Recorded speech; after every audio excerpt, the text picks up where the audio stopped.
미친 거 아니야? 어디서 감히 파온 소리가 나와! 시장에서 국밥 따위나 파는 주제에 어디서 감히 파온 소리가 나와? 오냐 받아주니까 우리가 우습게 보여? 상견례 인사차 가져온 김치가 사돈 여자의 손에 움켜쥐어지더니 맞은편 노인의 뺨 쪽으로 날아갔습니다. 철퍼덕. 김치로 싸대기가 쳐지는 순간이었어요. 아픔과 당혹감이 한때 뒤섞여 국밥집 노인이 그 자리에서 얼어버렸습니다. 국밥집이나 하는 노인 주제에 수백억 물류회사를 가진 자신들에게 건방지게 파혼을 요구하자 사돈댁이 미친 듯이 흥분하고 있었습니다. 하지만 이 방안의 그 누구도 이 국밥집 노인의 진짜 정체를 알지 못하고 있었어요. 지금의 경솔한 행동 하나로 집안의 모든 것이 한꺼번에 날아간다는 사실을 꿈에도 상상하지 못하고 있었습니다. 대체 이 국밥집 노인의 진짜 정체는 무엇일까요? 김치 싸대기를 날린 사돈댁과 그 집안의 최후는 어떻게 되었을까요? 사연 시작 전 구독과 좋아요 부탁드려요. 와우 사연이 그 사랑받아 더 좋은 사연 보내드릴게요. 오늘의 사연 시작합니다. 새벽 4시 문옥인의 순댓국. 가게 안에서 한 여성이 커다란 가마솥 앞에 서 있었습니다. 낡은 앞치마를 허리에 2번 감아 묶고 고무장갑을 낀 양손으로 긴 국자를 휘젓고 있었습니다. 사골국과 양념 자국이 가득한 복장이지만 이 여성이 바로 대한민국 5대 재벌 KMO그룹의 김문옥 회장이었습니다. 대한민국 재계 서열 5손가락 안에 드는 거대 그룹의 총수이자 김치와 라면과 만두로 세계 38개국에 수출하는 식품 제국을 세운 사람이었어요. 거기서 멈추지 않고 문화, 서비스, 물류까지 사업 영역을 넓혀 연매출 수십조 원의 글로벌 기업을 일궈낸 입지전적 인물이었습니다. 하지만 재계에서 김문옥의 얼굴을 직접 본 사람은 손에 꼽을 정도로 적었습니다. 언론 인터뷰도 사진 한 장도 쉽게 허락하지 않았습니다. 커튼 뒤에서 제국을 움직이는 사람. 시장 국밥집 아줌마의 푸근한 인상이지만 불같은 카리스마로 임원들을 사로잡는다는 이야기가 전설처럼 돌고 있었습니다.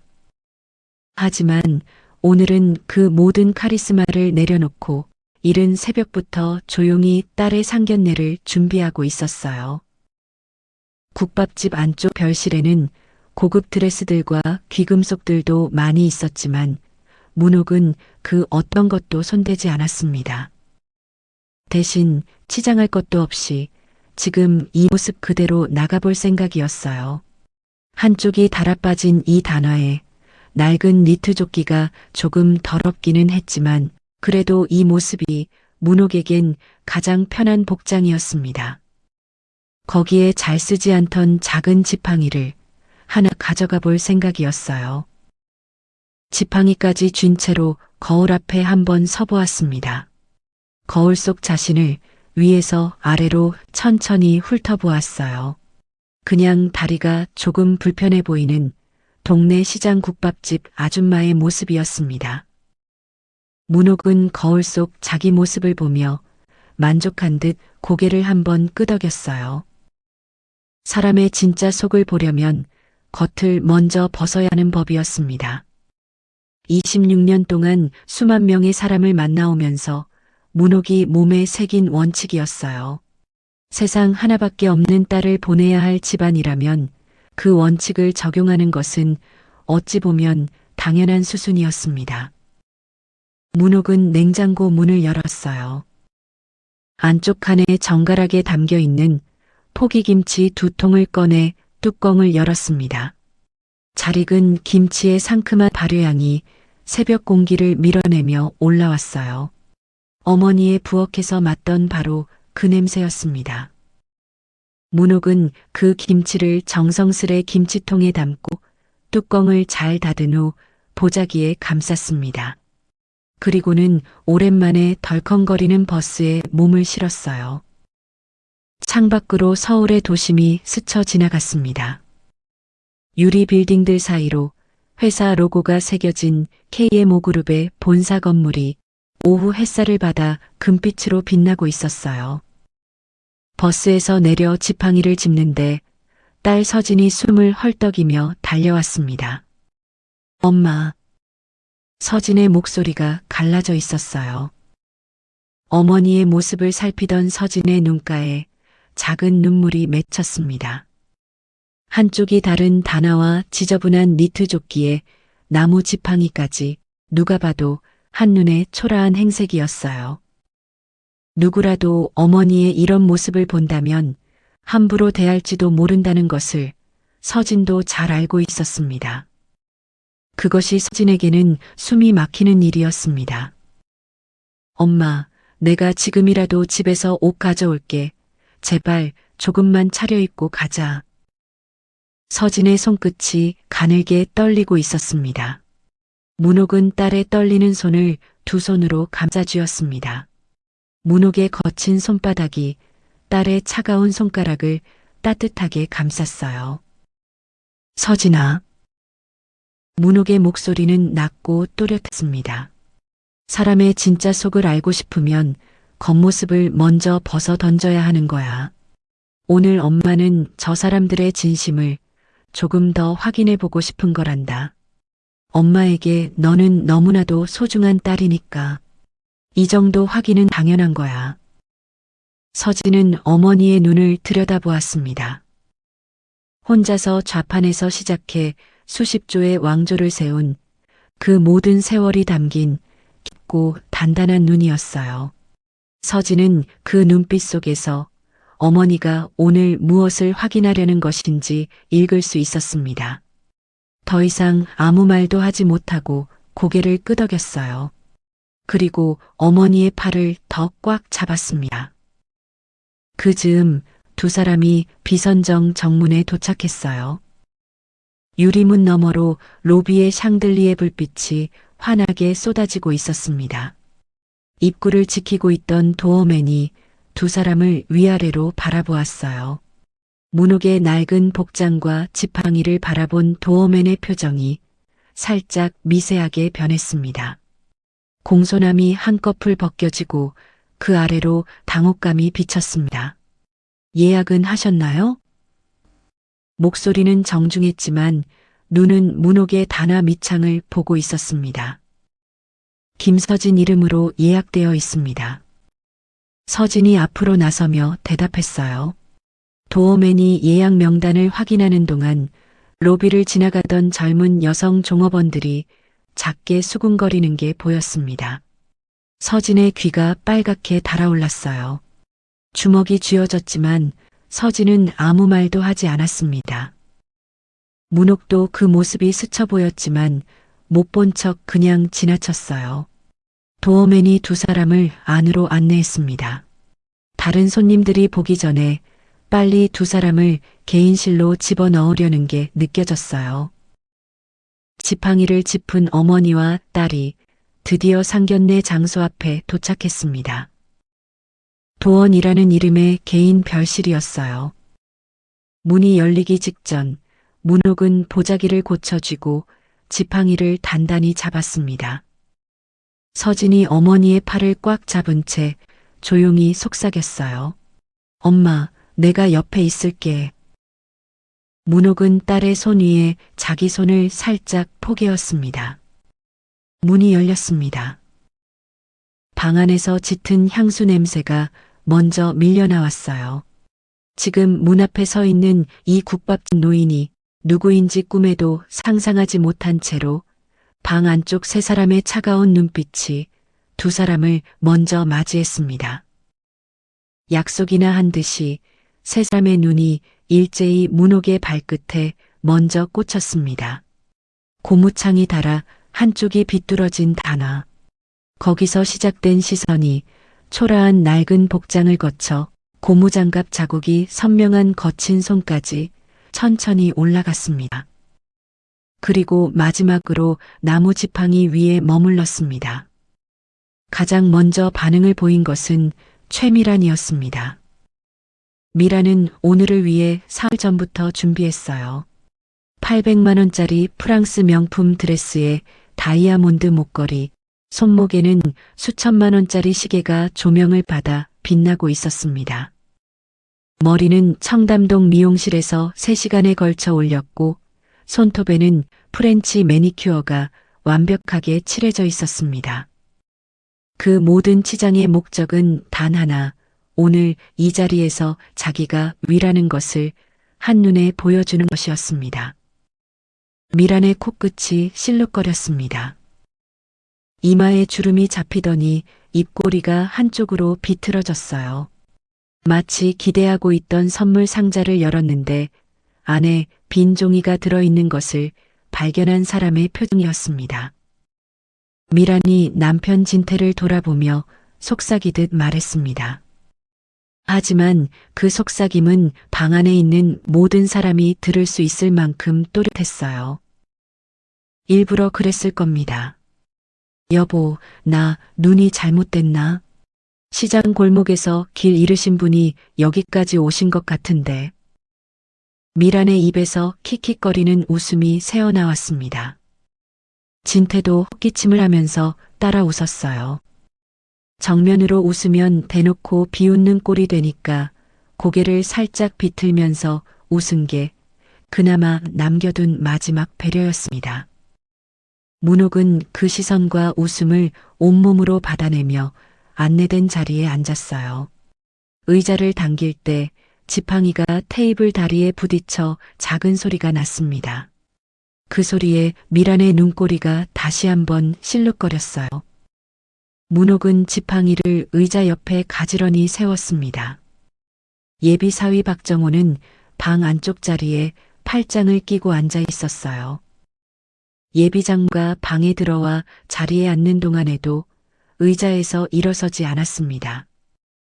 눈인사 한 번 없이 턱을 까딱하더니 테이블 위에 놓인 물잔을 집어들었어요. 상견례 자리에서 어른이 들어왔는데 인사도 없이 앉은 채로 물잔을 드는 모습에 서진의 귀 뒤가 뜨겁게 달아올랐습니다. 하지만 서진은 입술 안쪽을 깨물며 참았어요. 어머니가 이 자리를 만든 이유를 알고 있었으니까요. 잠시 자리를 고르더니 문옥이 먼저 손을 뻗었습니다. 힘들게 상체를 앞으로 기울이며 거친 손으로 테이블 위에 물병을 잡았어요. 미란의 빈잔에 물을 정성스럽게 따르면서 또렷한 목소리로 인사를 건넸습니다. 먼 길 오시느라 수고가 많으셨습니다. 변변찮은 것이지만 직접 담근 김치를 좀 가져왔어요. 문옥이 무릎 위에 놓아두었던 보자기를 풀었습니다. 정갈하게 담긴 포기김치 2포기가 모습을 드러냈어요. 깊게 익은 양념에서 풍기는 발효향이 방 안에 은은하게 퍼졌습니다. 반대편에 앉은 미란이 갑자기 콧구멍을 벌름거리기 시작했어요. 마치 불쾌한 냄새를 맡은 것처럼 고개를 뒤로 젖히더니 손가락 끝으로 보자기 모서리를 집어 자기 쪽에서 멀리 밀어놓았습니다.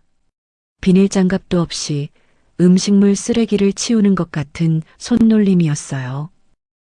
상견례 테이블에 김치통을 올리시면 어떡해요.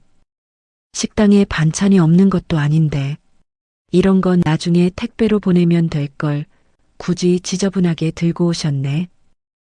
마치 더러운 것에 손이 닿기라도 한 것처럼 미라는 김치통을 밀어놓고는 명품 손수건을 꺼내 손가락 끝을 닦았습니다.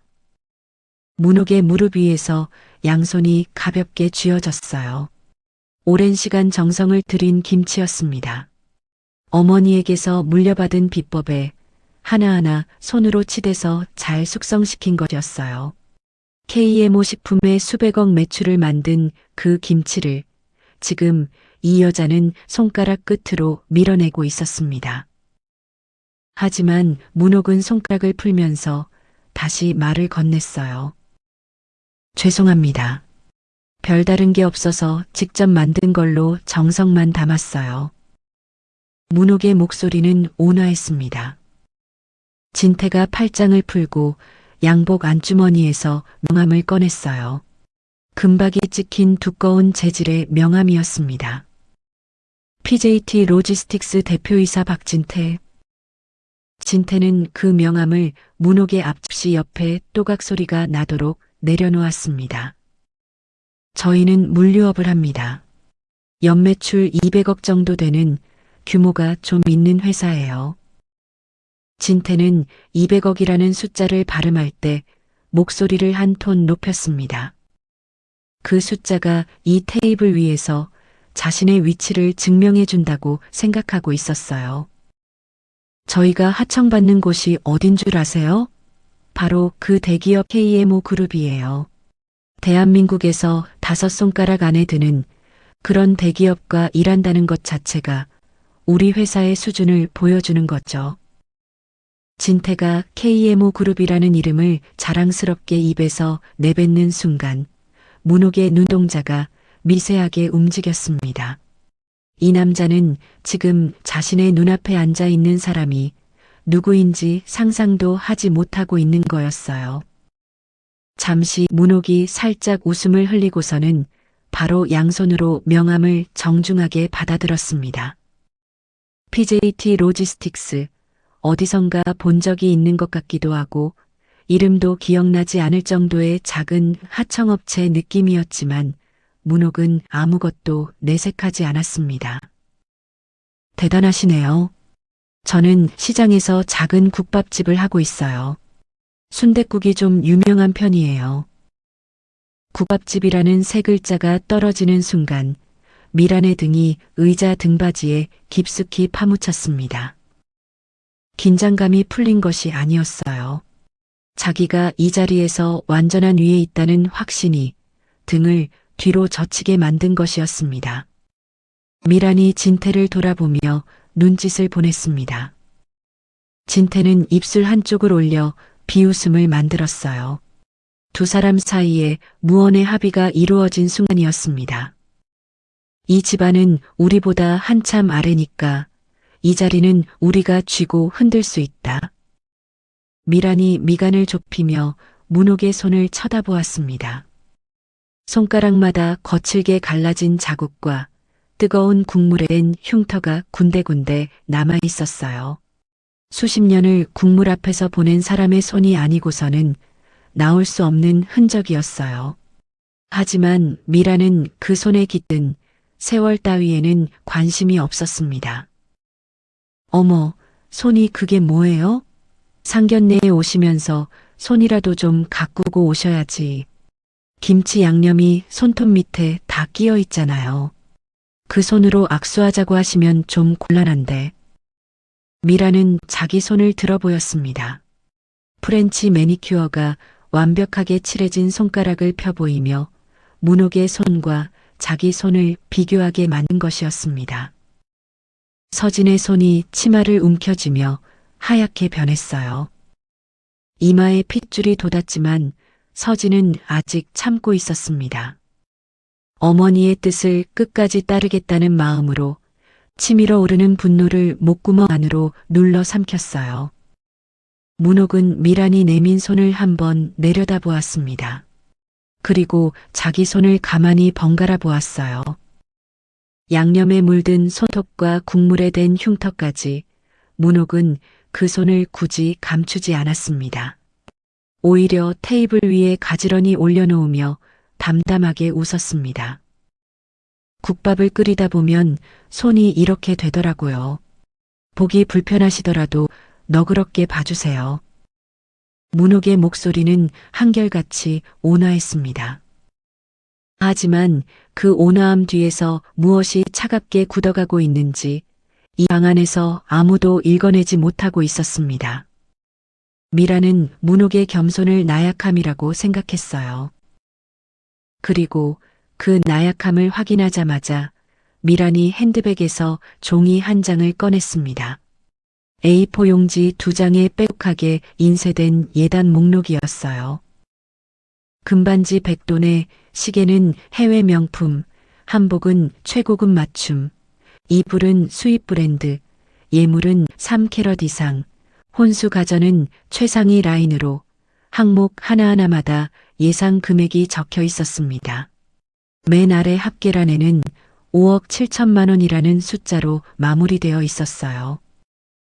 미라는 그 종이를 문옥의 코앞으로 밀어 넣었습니다. 우리 집안은 3대째 사업을 해온 집이에요. 며느리를 드리려면 이 정도 성의는 기본이죠. 사돈될 분이 국밥집이시라니 좀 걱정이 되기는 하는데 그래도 혼사라는 게 원래 이런 거잖아요. 5억 7천만 원이라는 숫자가 테이블 위에 놓이는 순간 방 안의 공기가 한쪽으로 기울어지는 것이 느껴졌습니다.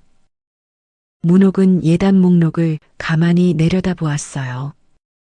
KMO 그룹의 하루 매출에 비하면 소수점 이하의 숫자였습니다.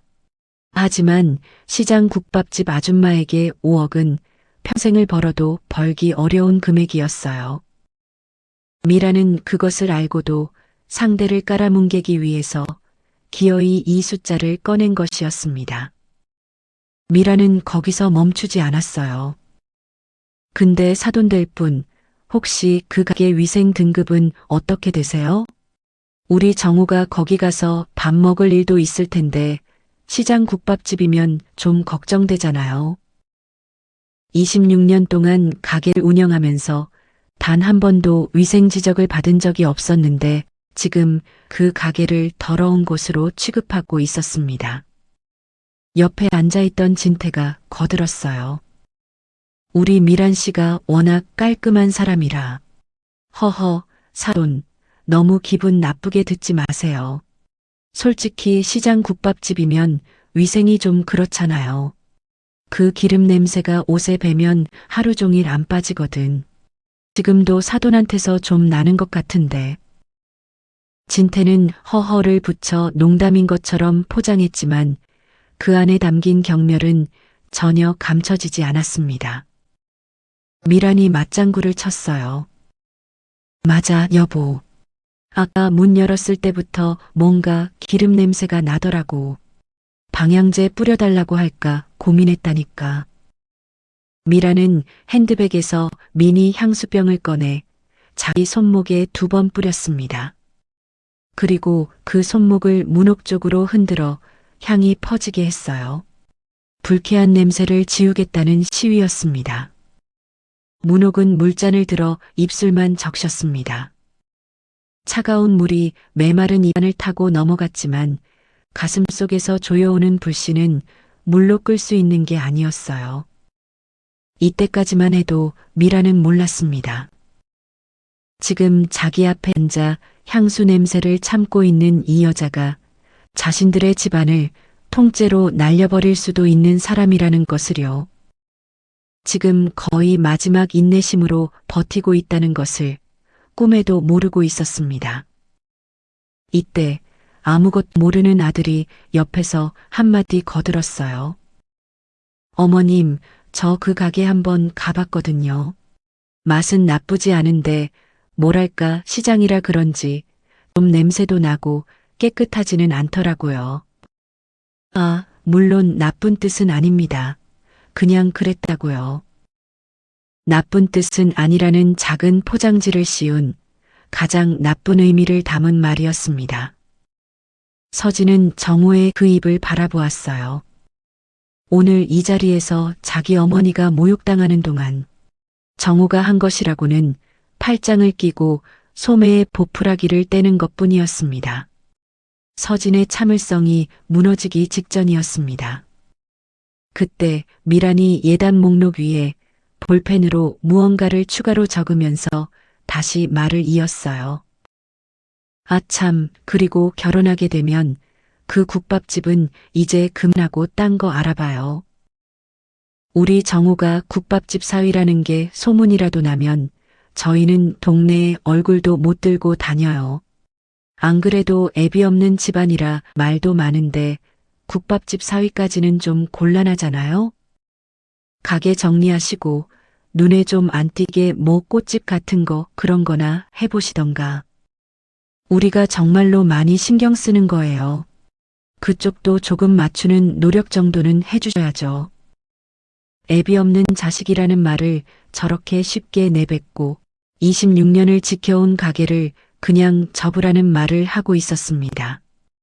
문옥의 어깨가 눈에 띄게 떨리는 게 느껴졌어요. 하지만 문옥은 끝까지 침착하게 물잔을 내려놓으며 조용히 대답했습니다.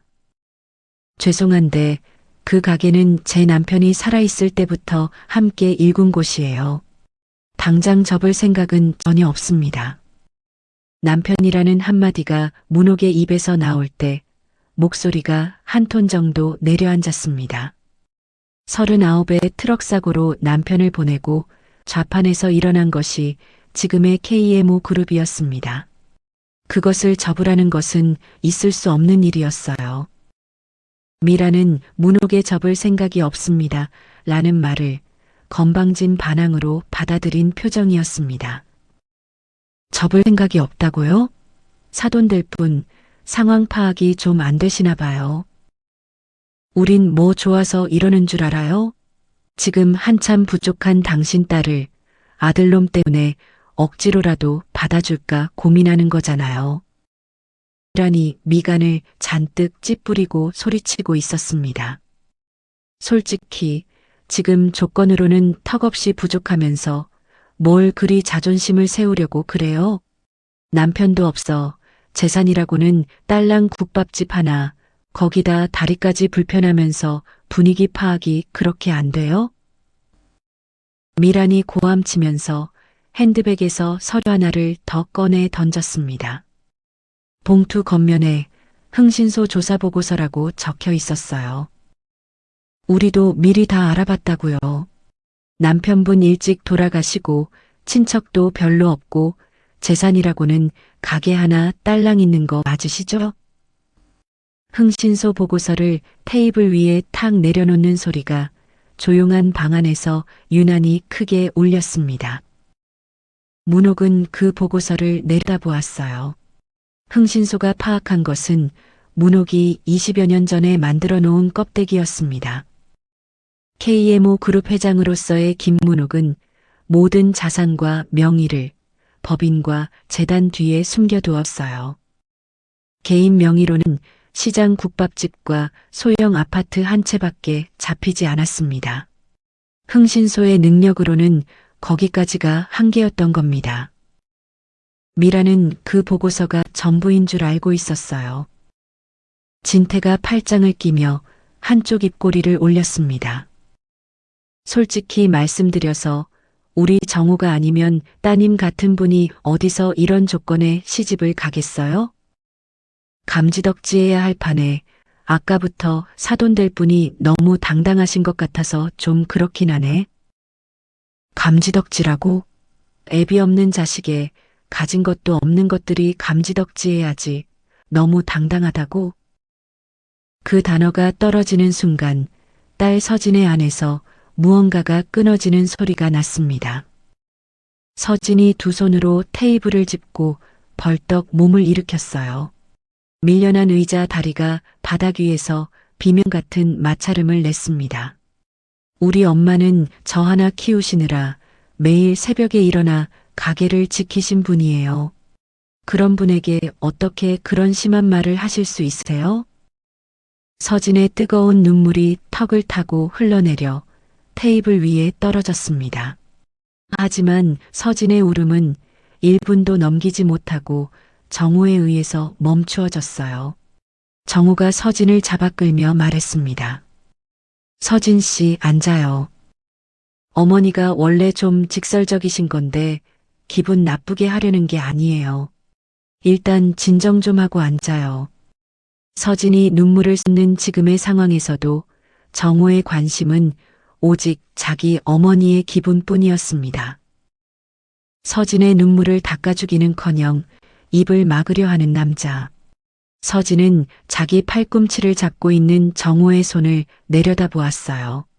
한 달 전만 해도 이 손을 잡으면 설레던 마음이 지금은 차갑게 식어 있었습니다. 문옥은 이 모든 광경을 묵묵히 지켜보고 있었어요. 딸이 울고 그 눈물을 약혼자가 짓밟는 모습을 보면서 문옥의 무릎 위에 양손이 부들부들 떨리기 시작했습니다. 수만 번 참을 인자를 가슴에 새기고 또 새겼어요. 아직은 때가 아니라고, 조금만 더 보자고 스스로를 다잡으며 물잔을 들어 입술을 적셨습니다. 그리고 문옥은 테이블 아래에서 딸의 떨리는 손을 찾아 꼭 쥐어주었습니다. 걱정 마라. 엄마가 여기 있다. 말하지 않아도 전해지는 손의 온기였습니다. 진태가 감지덕지라는 말을 뱉은 뒤 방 안에 짧은 침묵이 내려앉았습니다. 미라는 그 침묵을 승리의 증거로 읽었을 겁니다. 예단 목록과 흥신소 보고서를 던져놓았는데 그 뒤에 돌아오는 것이 침묵이라면 그건 분명히 상대가 받아들이고 항복하는 뜻이라 생각했어요. 미란이 팔짱을 끼고 의자 등받이에 몸을 기대며 입꼬리를 올렸습니다. 포식자가 먹잇감이 도망칠 곳이 없다는 것을 확인한 뒤에 짓는 느긋한 표정이었어요.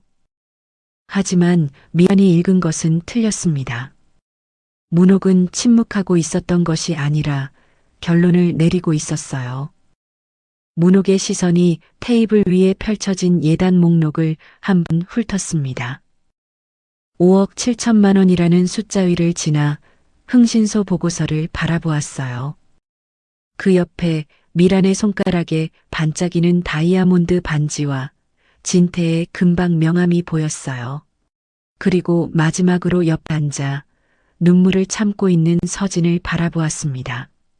문옥의 턱선이 한번 꽉 조여졌다가 풀렸어요. 그리고 문옥이 천천히 고개를 들었습니다. 방금 전까지 물을 따르고 김치 보자기를 풀며 온화하게 웃던 시장 국밥집 노인의 눈이 완전히 달라져 있었습니다. 온기가 빠져나간 자리에 차갑고 깊은 무언가가 들어앉아 있었어요. 26년 동안 사업의 정글을 맨손으로 헤쳐나온 사람, 그리고 왕좌의 자리에서 모두를 내려다보는 사람의 눈빛이었습니다. 미라는 그 변화를 감지하지 못했어요.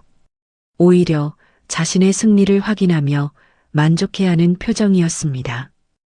문옥이 조용히 예단 목록 종이를 집어들었어요. 한 번 접고 두 번 접어 작은 네모로 만든 뒤 테이블 위에 천천히 내려놓았습니다. 그리고 입을 열었습니다. 목소리가 크지는 않았어요. 하지만 그 작은 목소리 안에 담긴 무게는 미란이 아까부터 쏟아낸 그 어떤 소리보다도 무거웠습니다. 최 사장 사모님 말씀 잘 들었어요. 문옥은 사모님이라는 호칭을 정중하게, 그러나 어딘가 마침표를 찍는 것 같은 어조로 발음했습니다. 사람의 값어치를 돈으로 매기고 내 딸의 마음을 예단 목록으로 재고 20년 넘게 지켜온 가게를 접으라고 하는 집안에 내 딸을 보낼 수는 없을 것 같네요. 문옥의 시선이 진태를 거쳐 미란에게 멈추었습니다. 이 혼사는 여기서 접겠습니다. 파혼. 그 한마디가 테이블 위의 공기를 얼음장으로 바꿔버렸습니다. 정호의 물잔 드는 손이 허공에서 멈췄어요. 진태의 팔짱이 풀리며 두 손이 테이블 위에 떨어졌습니다. 미란의 얼굴이 순식간에 변했어요. 여유롭게 기대에 앉아있던 상체가 앞으로 쏠리더니 등받이에서 등이 떨어졌습니다. 입이 벌어졌지만 소리가 바로 나오지 않았어요. 마치 뺨을 맞은 것처럼 충격이 분노보다 먼저 온 것이었습니다. 이윽고 미란의 목구멍에서 날카로운 소리가 터져 나왔어요. 뭐라고? 지금 뭐라고 했어? 미란이 의자에서 벌떡 일어섰습니다. 국밥집 따위가 우릴 거절해? 당신 주제에? 당신 따위가 뭔데 감히 건방지게 파혼이라는 말을 먼저 입에 올려? 미란의 목소리가 한 옥타브 올라갔어요. 다이아몬드 목걸이가 가슴 위에서 분노에 맞춰 들썩거렸습니다. 진태도 자리에서 일어났어요. 이봐요. 당신 지금 상황 파악이 안 되는 거야? 우리가 받아주겠다는 걸 거절해? 국밥 장사 따위 여편네가 미친 거 아냐? 진태의 핏줄이 관자놀이까지 붉어져 올라왔습니다. 하지만 문옥은 눈썹 하나 꿈쩍하지 않았어요. 미란을 올려다보는 그 시선은 더 이상 조금 전까지 물을 따르던 사람의 것이 아니었습니다. 소리를 지르는 사람이 아니라 소리를 듣고 판단하는 사람의 눈이었어요. 미라는 그 담담함이 견딜 수 없을 겁니다. 자기가 완벽하게 깔아뭉갠 줄 알았던 사람이 먼저 자리를 박차고 나가겠다는 선언을 했으니까요. 미란의 자존심이 뿌리째 흔들리는 소리가 들리는 것 같았습니다. 미란의 시선이 테이블 위를 훑었어요. 아까 자기가 손가락 끝으로 밀어놓았던 김치통에 시선이 멈추었습니다. 뚜껑이 비스듬히 열려 있었고 안에 붉은 양념이 선명한 포기김치가 가지런히 담겨 있었어요. 미란의 손이 김치통 쪽으로 움직였습니다. 서진이 그 시선의 방향을 읽었어요. 불길한 예감이 등줄기를 타고 올라왔습니다. 어머니, 그건... 서진이 입을 열기도 전에 미란의 손이 김치통 안으로 들어갔어요. 붉은 양념이 묻은 배추 한 포기를 움켜쥐었습니다. 양념즙이 미란의 프렌치 매니큐어 사이로 흘러내렸지만 미란은 아랑곳하지 않았어요. 그리고 팔을 뒤로 크게 젖히더니 김치 한 포기를 통째로 문옥의 얼굴을 향해 내리꽂았습니다. 철퍼덕. 김치로 쌀기를 치듯이 미란의 손을 떠난 김치가 문옥의 오른쪽 뺨을 강타했어요. 순간 방 안의 모든 것들이 멈춘 듯이 정적이 흘렀습니다. 날카로운 통증과 함께 문옥의 뺨에 붉은 배추잎이 달라붙었다가 떨어졌어요. 고춧가루 양념이 눈 아래를 타고 번지며 속눈썹 사이로 스며들었습니다. 순간 불덩이 같은 통증이 눈알을 찔렀습니다. 매운 기운까지 코끝을 타고 올라와 눈물샘을 자극했어요. 하지만 문옥은 눈물을 흘리지 않으려 버텼습니다. 그 사이 붉은 양념즙이 턱선을 타고 목 아래로 흘러내렸어요. 니트 조끼의 깃 사이로 스며들어 가슴팍까지 적셨습니다. 엄마. 서진의 비명이 방 안을 가득 채웠어요. 서진이 벌떡 일어나 어머니에게 달려가려는 순간 정우가 서진의 어깨를 두 손으로 눌러 의자에 주저앉혔습니다. 가만히 있어. 네가 나서면 상황만 더 나빠져. 어머니가 좀 흥분하신 것뿐이야. 자기 어머니가 예비 장모의 얼굴에 김치를 내던진 것을 어머니가 좀 흥분하신 거라고 말하는 남자였다니. 서진은 자기 어깨를 누르고 있는 정호의 손을 느끼면서 이 손이 한 달 전만 해도 자기 볼을 어루만지던 손이라는 사실이 구역질처럼 밀려왔어요. 문옥은 볼에 달라붙은 배추잎을 떼어내지 않았습니다. 양념이 눈꺼풀을 태우는 듯한 통증이 계속되었지만 손을 올리지도 않았어요. 고춧가루 양념이 턱 끝에서 모여 한 방울씩 테이블 위에 떨어졌습니다. 하얀 식탁보 위에 붉은 점이 하나, 둘, 셋 찍혔어요. 하지만 미란의 폭주는 거기서 멈추지 않았습니다. 김치통 속에 남아있던 양념 국물을 자신의 한 손으로 퍼올리더니 문옥의 가슴팍을 향해 끼얹었어요. 고추 양념이 섞인 붉은 국물이 니트 조끼를 적시며 허리 아래까지 흘러내렸습니다. 국밥집 의상 전체가 순식간에 붉은 범벅이 되어버렸어요. 이 김치는 당신한테 돌려주는 거야. 상견례 자리에 김치통을 들고 오다니 사돈을 뭘로 보는 거야? 평생 국밥이나 팔 거면 어울리는 자리에서 팔아. 여기는 애초부터 당신 따위 수준의 사람이 올 수 있는 그런 자리가 아니었어. 미란의 숨이 거칠게 오르내렸습니다. 800만 원짜리 명품 드레스 위로 김치 양념이 튀어 몇 개의 붉은 점이 찍혀 있었지만 미란은 그것조차 눈에 들어오지 않는 듯 했어요. 문옥은 눈을 감았습니다. 양념이 속눈썹을 적시고 볼 위에서 마르기 시작하는 동안 문옥은 미동도 하지 않았어요. 문득 26년 전의 기억이 올라왔습니다.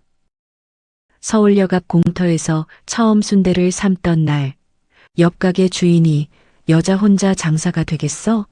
라며 물을 끼얹었던 것이 순간 떠올랐어요. 그때도 문옥은 눈을 감고 참았어요. 등에 업힌 내 살배기 딸이 깨지 않도록 그냥 조용히 돌아서서 다시 순대를 삶았습니다. 그렇게 26년이 흘렀고 그 사이 문옥은 대한민국 5손가락 안에 드는 그룹을 세웠어요. 하지만 지금 이 순간 문옥은 다시 26년 전에 그 자리에 서 있었습니다. 누군가에게 멸시를 받고도 아무 말 없이 참아야 하는 자리였어요. 다른 것이 있다면 4살배기 아이가 아닌 30살의 딸이 옆에 있다는 거였어요. 문옥이 천천히 눈을 떴습니다.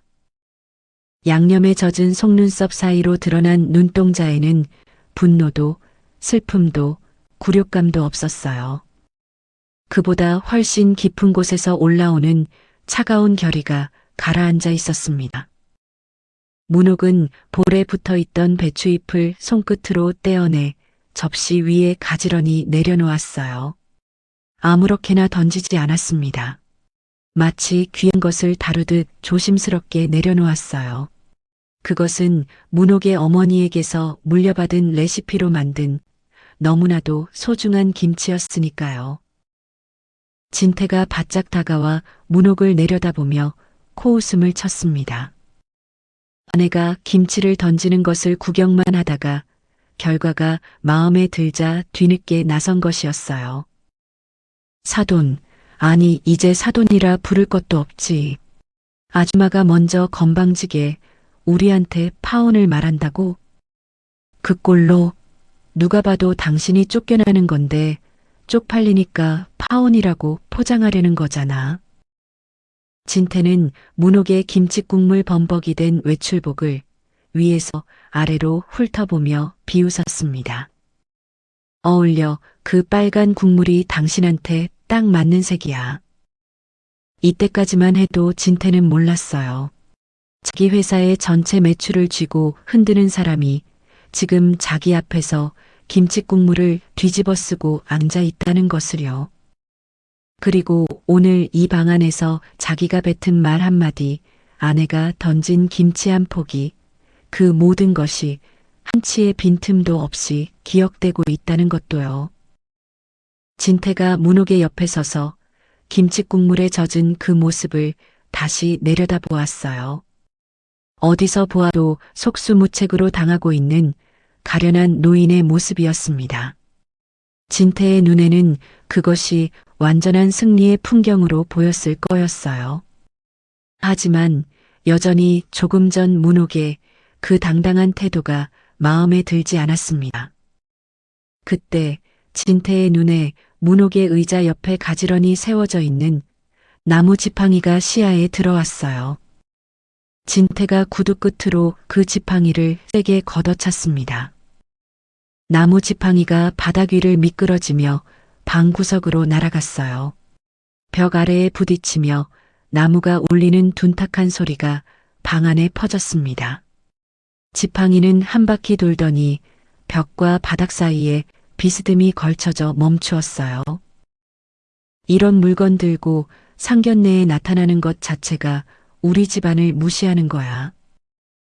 문옥의 유일한 버팀목인 지팡이가 손이 닿을 수 없는 곳으로 사라졌습니다. 문옥은 김치국물이 묻은 손으로 의자 팔걸이를 잡고 몸을 일으키려 했어요. 하지만 양념에 젖은 손바닥이 나무 팔걸이 위에서 미끄러졌습니다.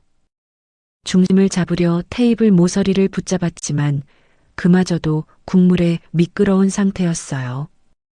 문옥의 상체가 옆으로 기울어졌습니다. 의자에서 몸이 빠져가듯 밀리더니 그대로 바닥으로 무너져 내렸어요. 어깨가 먼저 바닥에 닿았습니다. 둔탁한 충격이 팔을 타고 올라왔어요. 김치 국물이 흥건한 바닥에 옆구리가 내려앉으면서 붉은 양념이 튀어 턱 아래와 귀 뒤로 번졌습니다. 대한민국 재계 서열 5손가락의 총수가 지금 이 순간 한정식집 바닥에 쓰러져 있었어요. 김치 양념 범벅이 된 채로 서진의 비명이 방 안을 갈랐습니다. 엄마. 서진이 의자를 박차고 달려가려 했어요. 하지만 바닥에 흥건한 김치 국물 때문에 단아가 미끄러졌습니다. 서진은 무릎부터 바닥에 떨어졌어요. 그 상태로 두 손과 무릎으로 기어서 어머니에게 가려 했습니다. 엄마, 괜찮아? 괜찮아요? 서진이 어머니에게 닿기 직전 뒤에서 거친 손이 서진의 팔을 낚아챘어요. 정우였습니다. 정우는 서진의 팔을 잡아 비틀 듯 끌어당기더니 그대로 벽 쪽으로 밀쳐냈어요. 서진의 등이 벽에 부딪히며 소리가 났습니다. 그 충격에 서진의 이 사이에서 짧은 신음이 새어나왔어요. 그만 좀 해. 너가 지금 일을 더 키우고 있잖아. 지금 네가 어설프게 나서면 우리 부모님 화만 더 돋구는 거 몰라? 정호의 눈동자가 문옥과 자기 어머니 사이를 바쁘게 오갔습니다. 누구 편에 서야 자기가 무사한지를 계산하고 있었어요. 서진의 고통도 예비 장모의 수치도 정호에게는 자기 안위보다 작은 것이었습니다. 서진은 벽에 등을 붙인 채 정호를 올려다보았어요. 이 남자와 평생을 함께하겠다고 결심했던 자신이 이 순간만큼은 세상에서 가장 한심한 사람처럼 느껴졌습니다. 바닥에 쓰러진 문옥은 한쪽 팔로 상체를 일으키려 애쓰고 있었습니다. 하지만 김칫국물이 흥건한 바닥은 손바닥이 닿을 때마다 미끄러졌고 상견례 정장은 양념에 젖어 더 불편하게 몸을 짓눌렀어요. 문옥의 시선이 방 구석을 더듬었습니다. 저쪽 구석에 날아가 버린 지팡이가 보였어요. 문옥은 팔꿈치로 바닥을 짚으며 지팡이를 향해 한 뼘씩 몸을 끌었습니다. 바로 그때 진태의 명품 구두가 문옥의 시야에 들어왔어요. 바닥이 당신한테 딱 어울리는 자리야. 국밥집에서 바닥 닦던 솜씨로 여기도 잘 좀 닦아봐. 진태의 입에서 흘러나온 그 말에 미란이 희죽거리며 웃었습니다. 서진은 이 광경을 벽에 기댄 채 보고 있었어요. 자기가 세상에서 가장 존경하는 어머니가 바닥에 엎드린 채 모욕을 당하고 있었습니다. 서진은 머릿속이 하얗게 타들어가는 것만 같았어요. 두 주먹을 벽에 대고 이를 악물었지만 정호의 팔이 아직 서진의 어깨를 누르고 있었어요. 화가 난 진태는 거기서 멈추지 않았습니다. 진태가 테이블 위에 남아있던 김치통을 집어들었어요. 바닥에 고여있던 붉은 김칫국물이 출렁거렸습니다. 고추씨와 갓줄기가 섞인 진한 양념장이었어요. 진태가 바닥에 엎드린 문옥의 머리 위에 섰습니다. 그리고 김치통을 기울였어요. 붉은 국물이 쏟아졌습니다. 문옥의 하얀 머리카락 위를 지나 정수리를 타고 목덜미 뒤로 흘러내렸어요. 고춧가루 양념이 두피를 태우듯 화끈거렸습니다. 매운 기운이 코를 찔러 올라왔고 눈 안쪽까지 따갑게 쏘아댔어요. 하지만 문옥은 신음 한마디 내지 않았습니다. 이 국물이 당신한테 제일 어울리는 향수야. 빨리 시장에 돌아가서 당신한테 어울리는 이 김치 냄새나 맡으면서 국밥이나 끓이라고. 진태는 빈 김치통을 문옥 옆에 집어던지고 손을 탈탈 털었어요. 일을 마무리한 사람의 손놀림이었습니다. 문옥은 바닥에 엎드린 채 그 구두 밑창의 진동을 온몸으로 느끼고 있었어요. 자기가 당하는 것은 참을 수 있었습니다. 김치를 맞는 것도, 국물을 뒤집어 쓰는 것도, 바닥에 엎드리는 것도 참을 수 있었어요. 그때 진태가 허리를 숙여 바닥에 엎드린 문옥의 귓가에 낮은 목소리로 뭔가를 속삭였습니다. 그리고 당신 딸 앞으로 회사 편하게 다닐 수 있을 것 같아? 내가 거래처 사장들한테 전화 한 통만 넣으면 내일 당장 잘려서 쫓겨나게 될 거야. 감히 나 정도 되는 사람에게 파혼 따위를 들먹였을 때는 이 정도 각오는 하고 시작한 거겠지? 서진이라는 이름이 진태의 입에서 협박의 도구로 사용되는 순간 문옥의 바닥을 짚고 있던 손가락에 핏줄이 돋을 만큼 힘이 들어갔어요. 이를 깨문 턱 근육이 돌처럼 굳었습니다. 양념에 젖은 눈 사이로 번뜩이는 빛이 스쳤어요. 문옥은 고개를 돌렸습니다. 바닥에 엎드린 채로 벽에 기대 울고 있는 서진을 바라보았어요. 울면서 앉아있는 딸의 모습은 단지 분노만으로 설명할 수 없는 것이었습니다. 그보다 훨씬 차갑고 훨씬 깊고 훨씬 무서운 것이었어요. 문옥의 팔이 바닥 위를 천천히 움직이기 시작했습니다. 김치 국물이 손등 위에서 말라가고 있었고 양념이 손톱 사이에 끼어 있었습니다. 그 손이 바닥을 한 뼘씩 긁어가며 딸이 있는 곳으로 나아갔어요. 서진은 그 손을 보는 순간 눈물이 다시 터져 나왔습니다.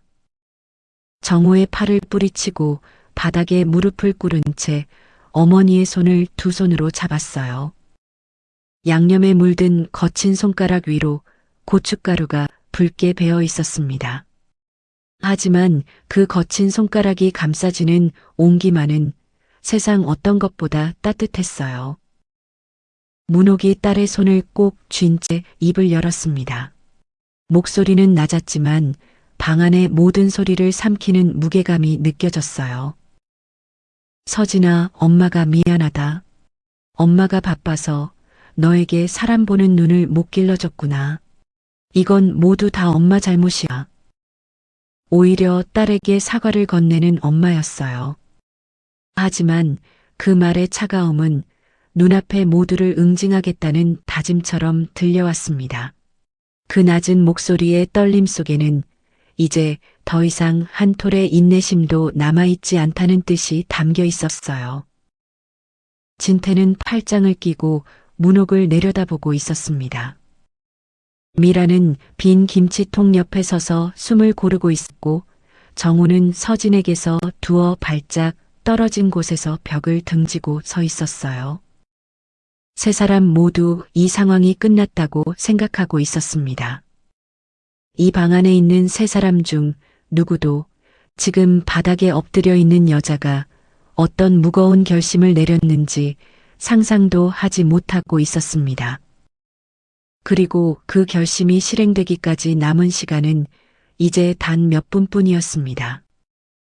문옥은 서진의 손을 잡은 채 바닥에서 천천히 상체를 일으켰어요. 김치 국물이 정수리에서 목덜미를 타고 아직도 조금씩 흘러내리고 있었습니다. 니트 조끼와 면바지는 붉은 범벅이 되어 원래 색을 알아볼 수 없었어요. 문옥이 김치 국물에 젖은 외출복의 안주머니 쪽으로 손을 가져갔습니다. 진태는 그 움직임을 봤지만 코웃음만 쳤어요. 양념 범벅이 된 시장표 외출복 안주머니에서 뭐가 나오겠느냐는 표정이었습니다. 문옥의 손가락이 안주머니에서 꺼낸 것은 손수건 한 장이었어요. 순백색의 실크 손수건이었습니다. 김치 국물에 절은 외출복 안에서 나온 것이라고는 믿기 어려울 만큼 티 하나 없이 깨끗했습니다. 가장자리를 따라 정교한 자수가 놓여 있었고 손수건 한쪽 구석에 금실로 수놓인 세 글자가 있었어요. KMO. 순간 진태의 코웃음이 멈췄습니다. 왜 저 KMO 그룹의 로고가 저기에 새겨져 있는 거지? 누구에게 선물을 받은 건가? 입꼬리가 올라가다 만체로 굳었어요. 금실의 광택이 형광등 불빛 아래에서 또렷하게 빛나고 있었습니다. 국밥집 할머니의 양념 범벅 외출복 안에서 저 글자가 나올 이유가 없었어요. 진태는 자기도 모르게 한 발짝 앞으로 다가섰습니다. 분명히 봤는데도 다시 보지 않으면 안 되는 것처럼 눈을 가늘게 좁혀서 다시 자세히 훑어보았어요. 문옥은 그 시선을 아는지 모르는지 손수건으로 볼에 말라붙은 김치 양념을 조용히 닦기 시작했습니다. 아무렇지 않은 듯이 아침에 세수하고 수건으로 닦듯이 그냥 담담하게 닦고 있었습니다. 그 순간 미란의 시선에도 그 손수건이 박혀 들어왔어요.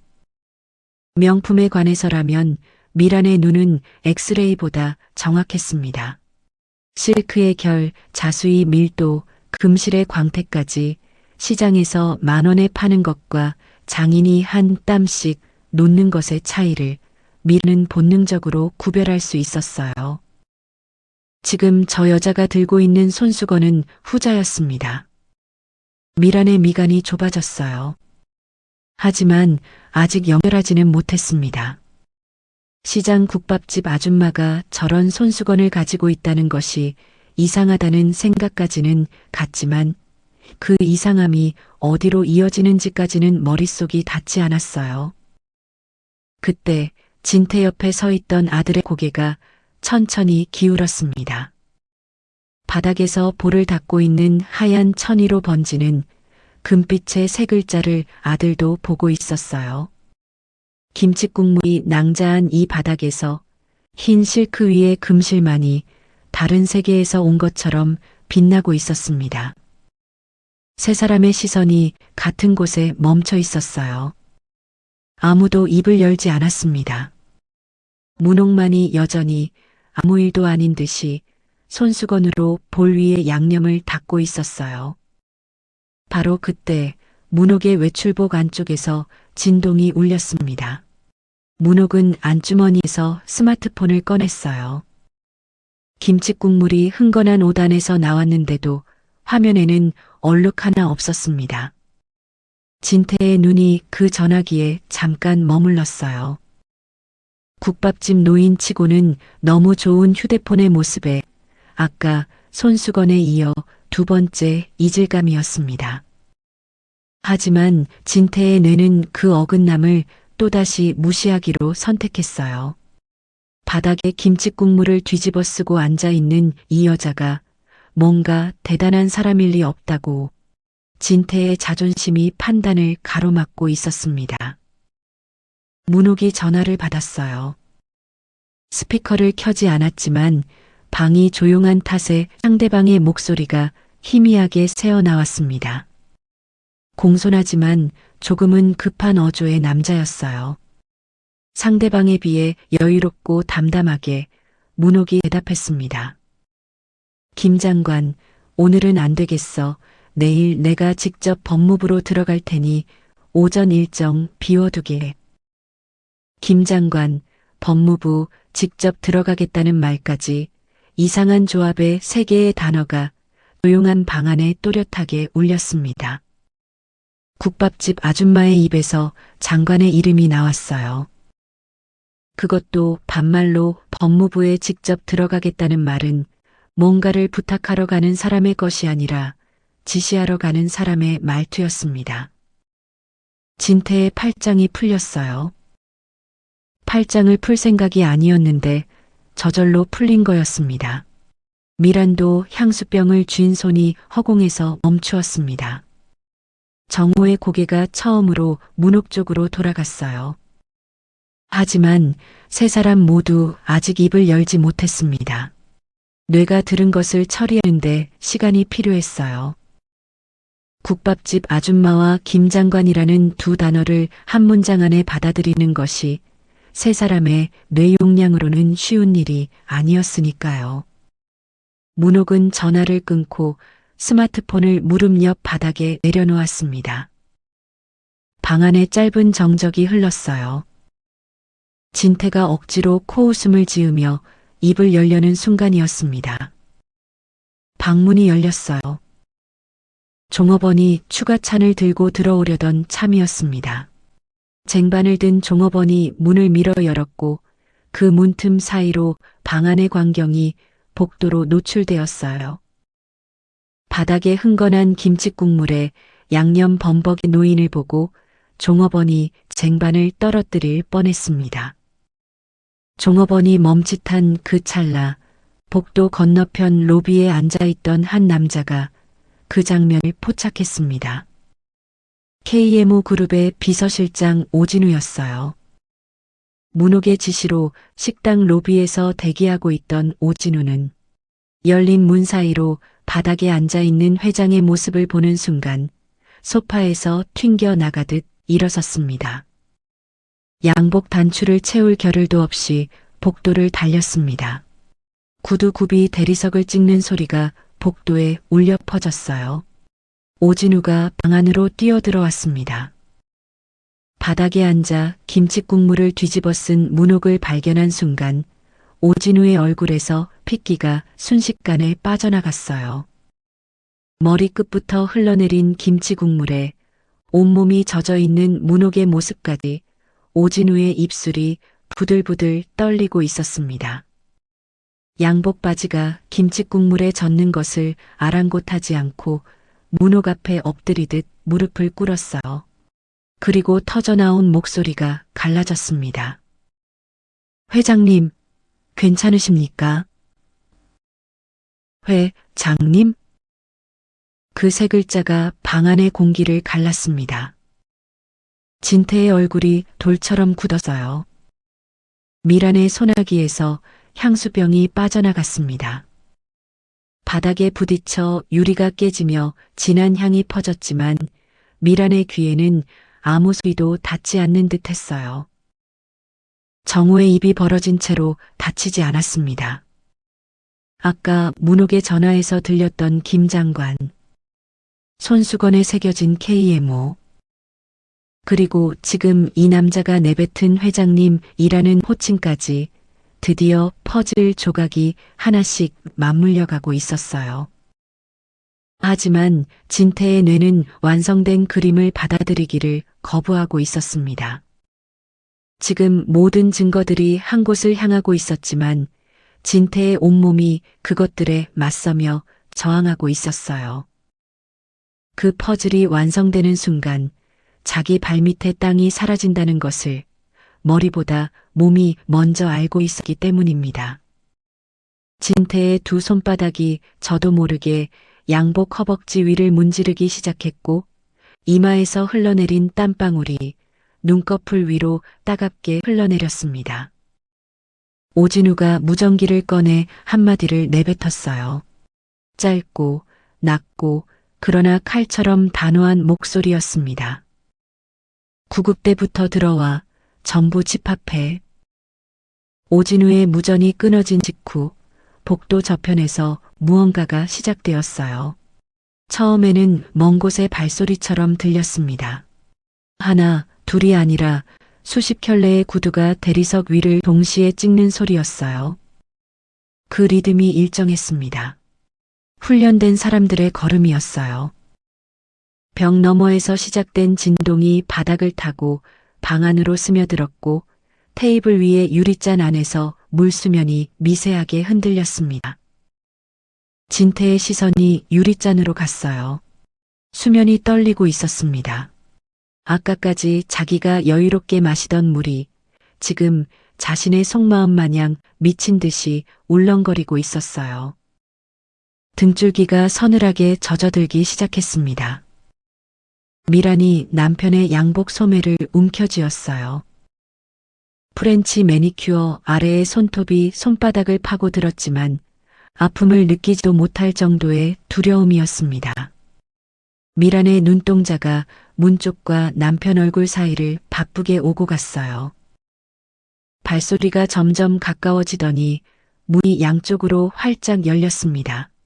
맨 앞에 구급대원 2명이 먼저 뛰어들어 바닥의 문옥을 살피기 시작했고 그 뒤를 검은 옷의 경호원들이 뛰어들어와 순식간에 방 전체를 에워쌌습니다. 군인처럼 미동 없는 자세로 모두의 시선이 진태와 미란 위에 고정되었습니다. 진태의 등이 벽에 닿았어요. 한 발짝 물러선 것이 아니라 자기도 모르게 뒷걸음질을 치다 벽에 부딪힌 것이었습니다. 더 이상 물러날 곳이 없다는 것을 등이 먼저 알았고 그 다음에 뇌가 알았어요. 금색 커프스 단추를 찬 손이 양복 단추를 만지작거리다가 멈추었고 그 손가락이 허공에서 가늘게 떨리기 시작했습니다. 미란이 날카로운 비명을 질렀어요. 이 사람들 뭐야? 나가요. 여기 우리가 예약한 방이에요. 하지만 경호원들은 귀에 소리가 들리지 않는 것처럼 미동도 하지 않았습니다. 미란의 비명이 검은 정장의 벽에 부딪혀 허공으로 사라졌고 그 침묵이 비명보다 더 무겁게 미란의 어깨를 눌렀어요. 오진우가 경호원에게서 따뜻한 타월을 받아 문옥의 머리카락을 조심스럽게 닦아내려 했습니다. 괜찮아, 이것도 나쁘지 않네. 진짜 기념사진이라도 찍어야 할 판이야. 문옥이 오진우가 건네는 타월을 손으로 밀어내며 말했어요. 오히려 김칫국물이 떨어지는 머리카락을 귀 뒤로 넘기면서 어이없다는 표정으로 웃고 있었습니다. 이 나라 5손가락 안에 드는 그룹을 일궈낸 당찬 여장부의 눈빛이 그대로 드러나는 모습이었어요. 진태의 등줄기를 타고 흐르는 땀이 허리띠까지 내려갔습니다. 저 여자의 눈빛이 자기 얼굴 위를 지나가는 것만으로도 온몸의 털이 곤두서는 것이 느껴졌어요. 자기가 절대로 건드려서는 안 되는 사람을 건드렸다는 것이 뒤늦게 뼛속까지 스며들고 있었습니다. 그 순간 문 쪽에서 2명의 경호원이 들어오더니 정중하게 다가와 양손으로 무언가를 펼쳐들었습니다. 순백색의 최고급 러시안 세이블 밍크 코트였어요. 누가 보아도 최고급 모피의 질감이 조명 아래에서 물결치듯 윤기를 머금고 있었습니다. 한 올 한 올이 살아있는 것처럼 빛의 각도에 따라 색이 달라졌고 안감에는 이탈리아 장인이 손바느질로 완성한 실크 라이닝이 깔려 있었어요. 세계에서 15벌만 제작되는 한 벌에 8천만 원이 넘는 코트였습니다. 오진우가 일어나 그 코트를 2손으로 펼쳐들었어요. 그리고 문옥의 어깨 위에 조심스럽게 걸쳐드렸습니다. 김칫국물이 아직 마르지 않은 시장표 니트 조끼 위로 8천만 원짜리 밍크 코트가 내려앉았어요. 붉은 양념이 모피의 안감 쪽으로 번져 들어가는 것이 보였지만 문옥은 눈길 한 번 주지 않았습니다.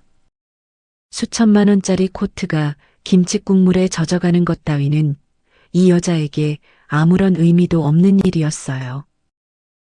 미란의 눈이 그 코트를 포착한 순간 숨이 멎었습니다. 러시안 세이블 모피에 관해서라면 미란은 누구보다 빠른 눈을 가지고 있었어요. 털의 밀도, 광택의 깊이, 안감 실크의 결까지 모두 보였습니다. 800만 원짜리 드레스를 입으면서 수십 년간 길러온 명품 감별사의 눈이 지금 저 코트의 등급을 본능적으로 읽어내고 있었습니다. 자기가 평생 만져본 모피 중 어떤 것도 저 코트의 한 소매에 미치지 못한다는 걸 3초 안에 알 수 있었어요. 그런데 저 코트가 지금 김칫국물 위에서 얼룩지고 있었습니다.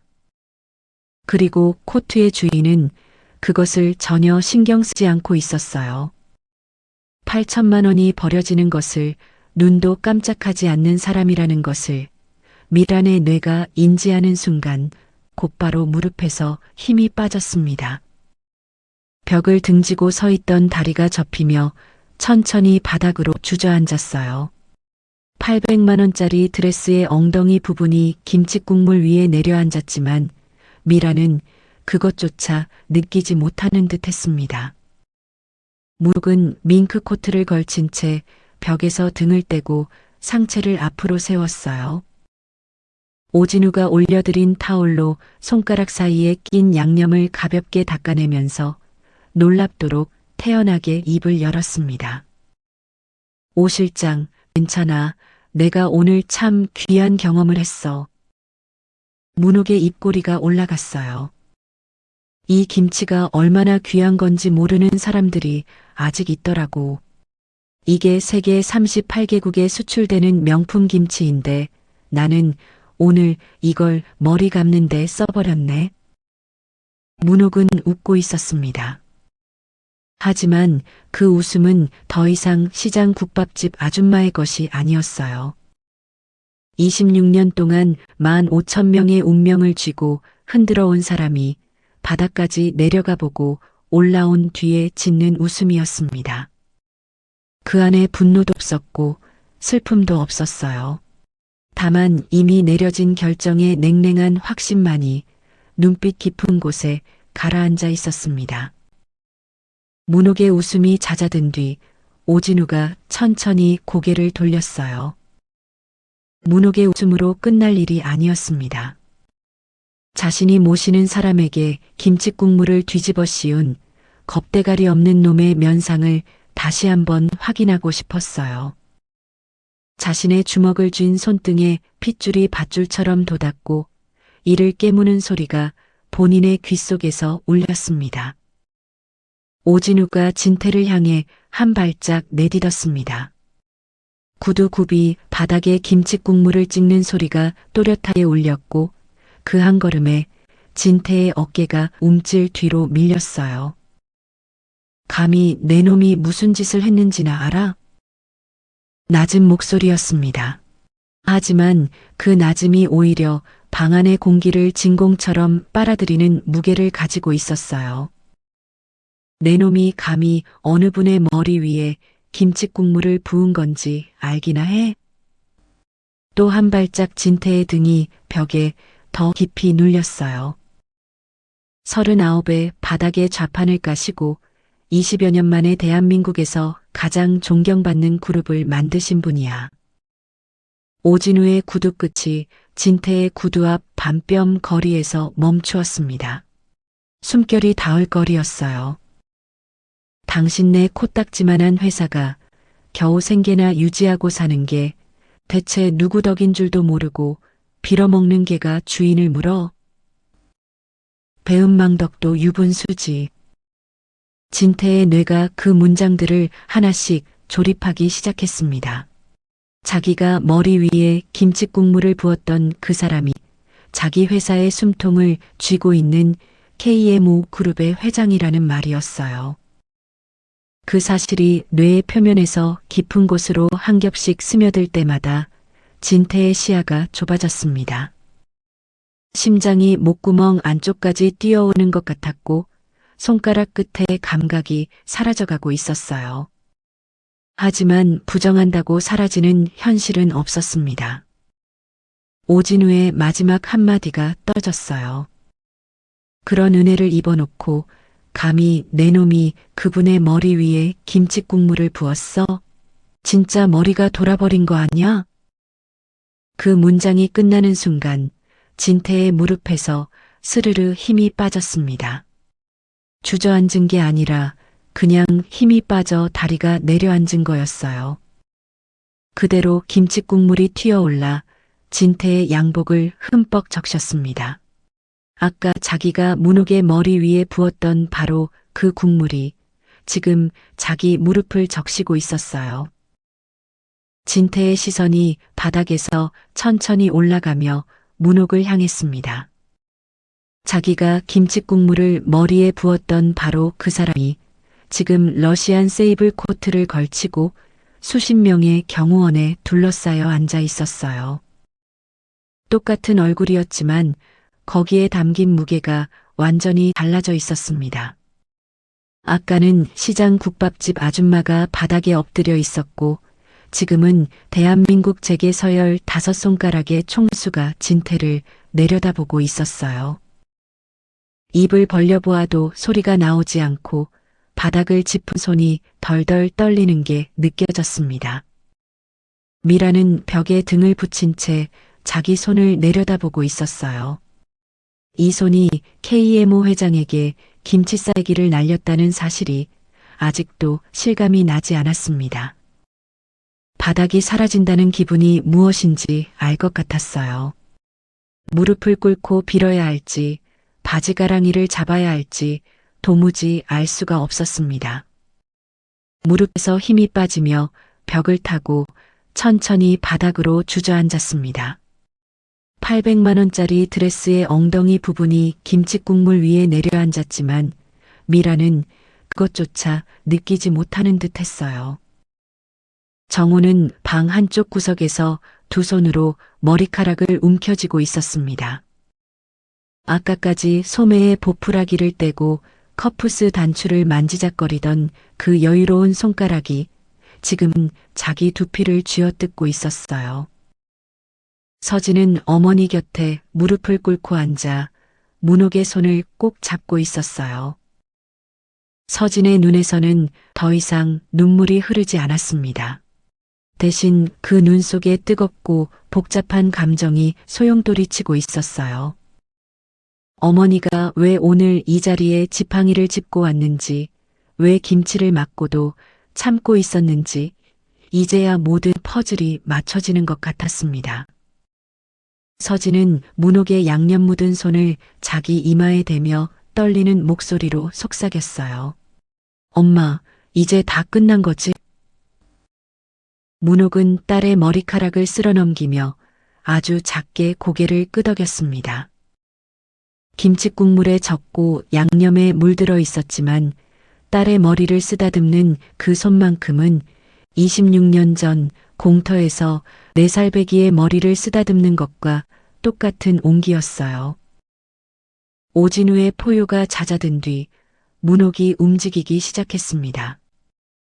서진의 손을 가만히 놓고 의자 팔걸이를 잡고 천천히 몸을 일으켰어요. 오진우가 팔을 내밀어 부축하려 했지만 문옥은 단호하게 손을 저었습니다. 그리고 놀라운 일이 벌어졌어요. 문옥이 지팡이 없이 자신의 두 다리로 똑바로 섰습니다. 아까까지 지팡이에 기대어 절뚝거리던 그 발목에는 아무런 이상이 없었어요. 문옥이 입을 열었습니다. 다리는 원래 멀쩡해요. 약하고 힘든 모습에 대한 배려가 조금이라도 계신가 해서 준비했는데 이렇게까지 정반대일 거라고는 상상하지 못해서 조금 당황스럽긴 하네. 지팡이는 없지만 당신네 회사 하나 정리하는 건 그거 없어도 충분히 가능하니까 너무 걱정 안 해도 될 거야. 진태의 고개가 번쩍 올라갔어요. 바닥에 무릎 꿇은 채 문옥을 올려다보는 진태의 동공이 커졌다, 작아졌다를 반복했고 하관이 가늘게 떨리기 시작했습니다. 문옥은 서두르지 않았어요. 러시안 세이블 코트의 깃을 한 손으로 여미며 천천히 방 안을 둘러보았습니다. 난장판이 된 바닥과 테이블 위의 종이들, 마치 태풍이 지나간 흔적 같았어요. 주위를 모두 둘러보다가 문옥의 시선이 바닥의 진태 위에서 멈추었습니다. 금방 명함을 자랑스럽게 내밀던 손이 지금은 김칫국물 위에서 덜덜 떨리고 있었습니다. 그 옆에는 미란이 주저앉아 있었어요. 프렌치 매니큐어 사이로 김치국물이 범벅인 채로 넋이 나간 사람처럼 바닥을 보고 있었습니다.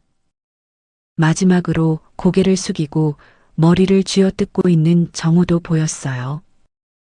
세 사람 모두 감히 고개를 들어 문옥을 바라볼 엄두조차 내지 못하고 있었습니다.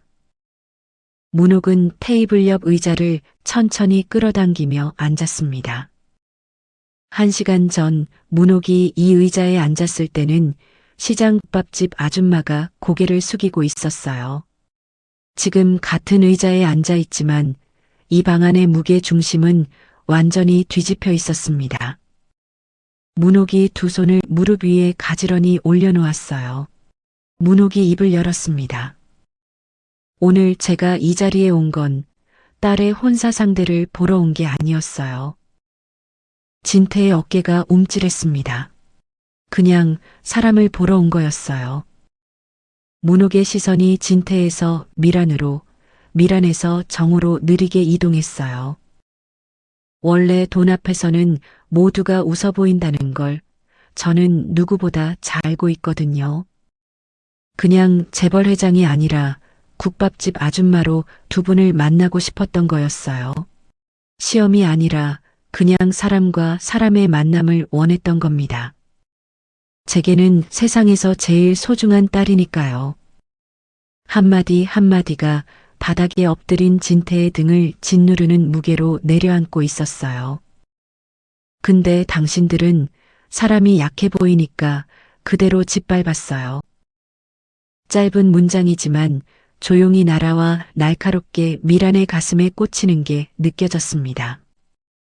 김치를 얼굴에 던지고 국물을 머리에 붓고 바닥에 엎드린 사람 위에 서서 비웃었어요. 게다가 우는 내 딸의 입을 막고 내 남편과 가게를 지우라고 했습니다. 문옥의 목소리에는 흔들림이 없었어요. 그런데 말이에요. 당신들이 오늘 한 일 중에서 제가 가장 오래 기억할 건 김치도 아니고 국물도 아니에요. 진태의 숨소리가 멎었습니다. 내 딸이 울고 있는데 당신 아들이 그 아이의 팔을 잡아 끌어서 벽에 밀쳐냈어요. 그걸 보면서 당신 부부는 웃고 있었습니다. 미란의 흐느낌이 한 박자 끊겼어요. 손가락 사이로 새어나오던 소리가 목구멍 안으로 삼켜졌습니다. 나는 재벌 회장이기 이전에 이 아이의 엄마예요. 내 딸을 아프게 하고 어떤 존중도 없는 당신들을 보면서 이제 당신들에 대한 배려 따위는 필요 없다고 판단했어요. 원래 자신이 상대에게 대한 만큼 그대로 돌려받는 게 황금률이잖아요. 본인들이 뿌린 대로 거두는 거라 생각하세요. 문옥의 말이 끝나기가 무섭게 진태가 바닥에서 움직이기 시작했어요.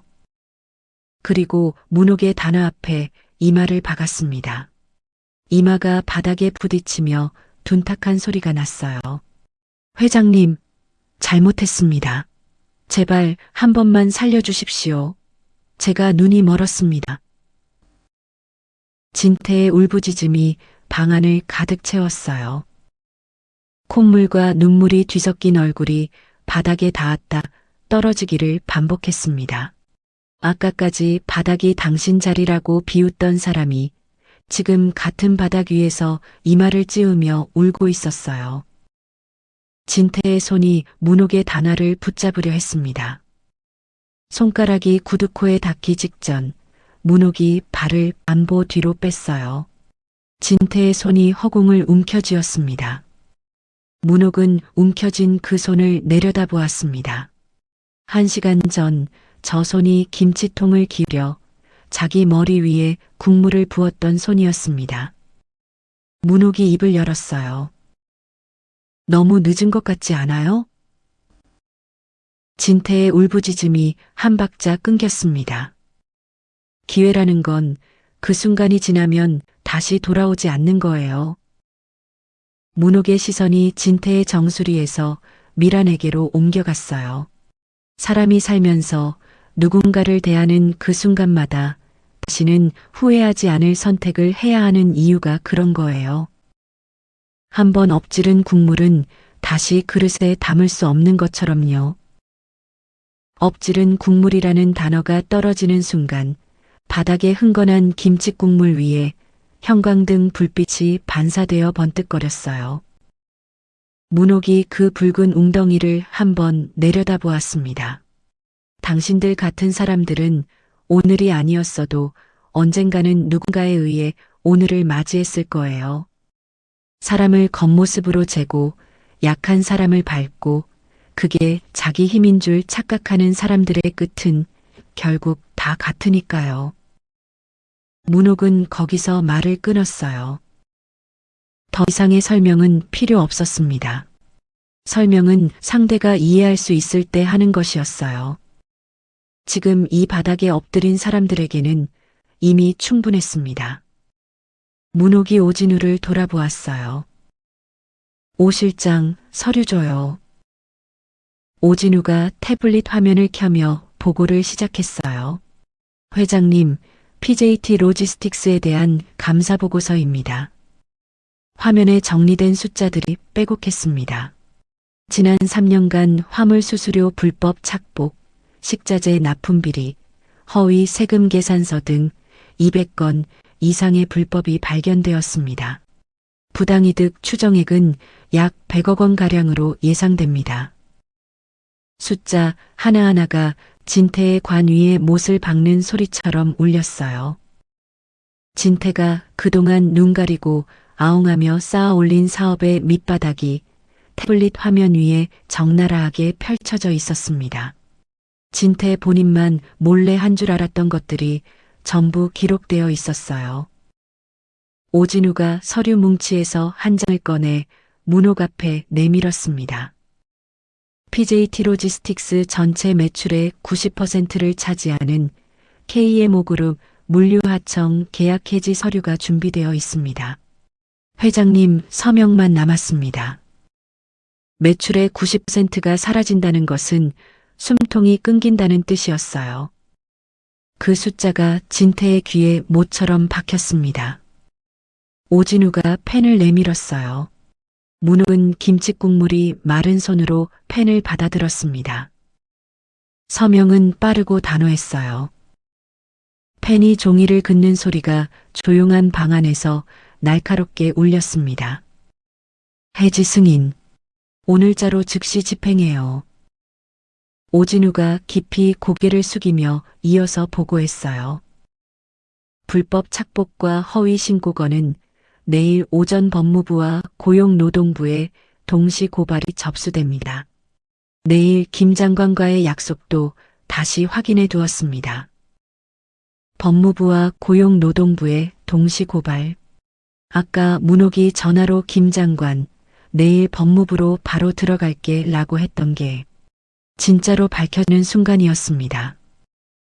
진태의 얼굴이 흑빛으로 변했어요.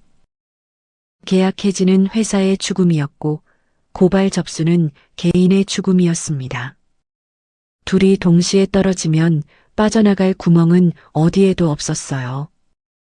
미라는 바닥에 주저앉은 채 두 손으로 얼굴을 감싸고 소리 없이 흐느끼고 있었습니다. 그 순간 정우가 움직였습니다. 하지만 달려간 방향은 아버지 쪽이 아니었어요. 정우는 벽에서 떨어져 나오더니 서진에게 달려가 다리를 두 팔로 감싸 안았습니다. 서진 씨, 내가 전부 다 잘못했어. 제발 다시 한 번만 기회를 줘. 우리 다시 시작하자. 응? 정우의 목소리는 울음과 비굴함으로 물렁물렁해져 있었습니다. 무너져가는 자신의 배경을 지키고 싶은 작은 발버둥일 뿐이었어요. 서진은 자기 다리에 매달린 정우를 내려다보았습니다. 이제 아무런 감정도 남아있지 않았습니다. 서진의 손이 정우의 손가락을 하나씩 풀어냈어요. 마치 더러운 것을 벗겨내듯 서진의 시선이 테이블 위를 훑었습니다. 아까 미란이 문옥의 가슴팍에 끼얹고 남은 김치 양념이 그릇 안에 고여 있었어요. 서진은 그 그릇에 손을 뻗었습니다. 단 한 번의 망설임도 없이 그릇에 김치 국물을 정우의 머리 위에 부었어요.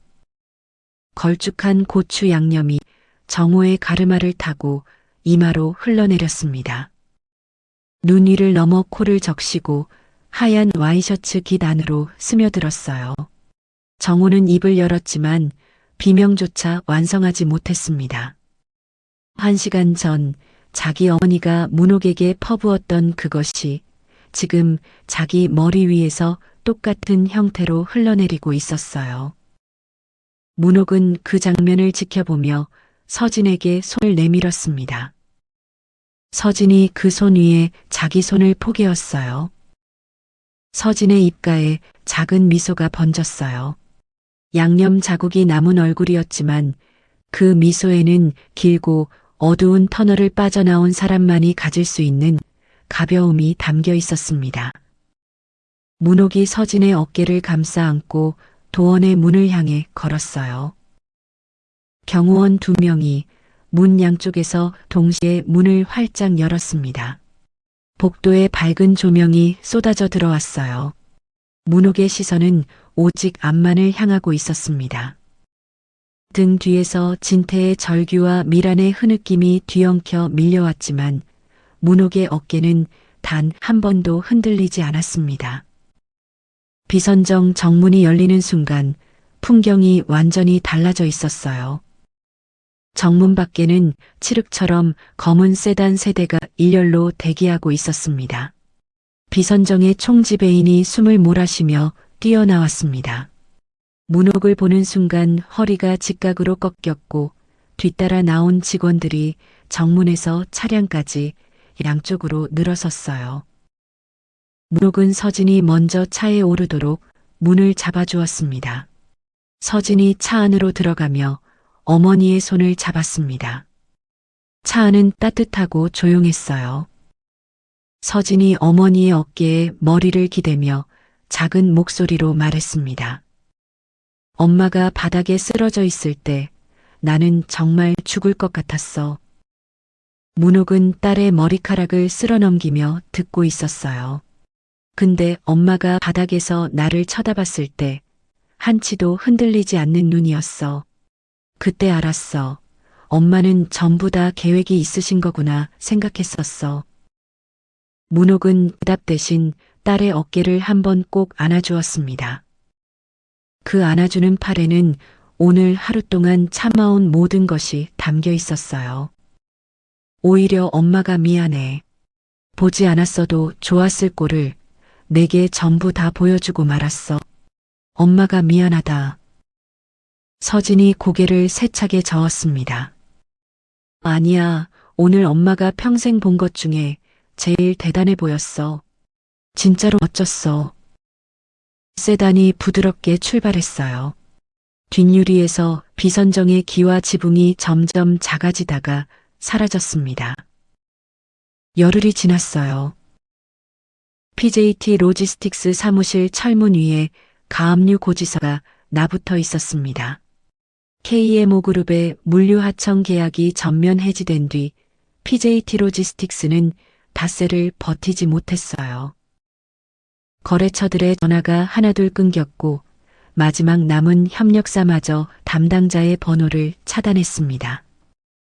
진태가 평소 친하던 인맥들의 전화를 돌려보았지만 KMO 그룹의 소문에 모두가 순식간에 등을 돌렸어요. 법무부와 고용노동부의 고발은 문옥이 서명한 바로 다음 날 아침에 접수되었습니다. 뉴스 자막 위로 추정 부당이득 100억이라는 숫자가 흘러나왔고 그 옆에 진태의 사진이 걸렸어요. 진태가 그 화면을 빨간 딱지가 붙은 TV로 바라보고 있었습니다. 아파트와 집안의 모든 집기들에 빨간 딱지가 붙어 있었어요. 미란의 벤츠는 벌써 3일 전에 처분되었습니다. 다이아몬드 목걸이는 모두 압류되었고 명품 드레스들도 흔적도 없이 사라졌어요. 자신들의 모든 것들이 날아가고 빚만 남은 채 끼니를 걱정해야 할 지경이었습니다. 어느 늦은 저녁 미라는 신림동 지하 골목의 허름한 칼국수집에서 설거지를 하고 있었어요. 수증기가 올라오는 싱크대 앞에서 미란의 양손이 쉴 새 없이 움직이고 있었습니다. 열흘 전까지 그 손톱 위를 덮고 있던 프렌치 네일은 흔적도 없이 사라진 뒤였어요. 미란이 물기를 행주에 닦으며 고개를 들었습니다. 주방 위쪽의 볼트로 고정된 낡은 TV에서 뉴스가 흘러나오고 있었어요. 미란은 관심이 없었습니다. 그릇을 헹구는 데 집중하고 있었으니까요. 그런데 화면 안에서 어디선가 많이 본 얼굴이 스쳐 지나갔어요. 서진이었습니다. 감색 재킷에 깔끔한 블라우스를 입고 해외 식품 박람회의 연단 위에 서 있었어요. 카메라 플래시가 연단을 비출 때마다 서진의 옆에 걸린 대형 스크린이 번쩍거렸습니다. 화면 하단의 자막이 천천히 흘러갔어요. KMO그룹 식품사업부 이사 김서진, 글로벌 K푸드 전략 발표. KMO그룹이라는 세 글자가 자막 위에서 빛나는 순간 미란이 쥐고 있던 행주가 싱크대 안으로 축 늘어졌습니다. 손가락에 힘이 빠진 줄도 모르고 있었어요. 화면 속 서진의 뒤편에 거대한 스크린이 걸려 있었고 그 스크린에는 KMO그룹이라는 로고가 선명하게 빛나고 있었습니다. 미란의 입이 벌어졌어요. 다치지 않았습니다. 자기의 며느리가 될 수도 있었던 아이였어요.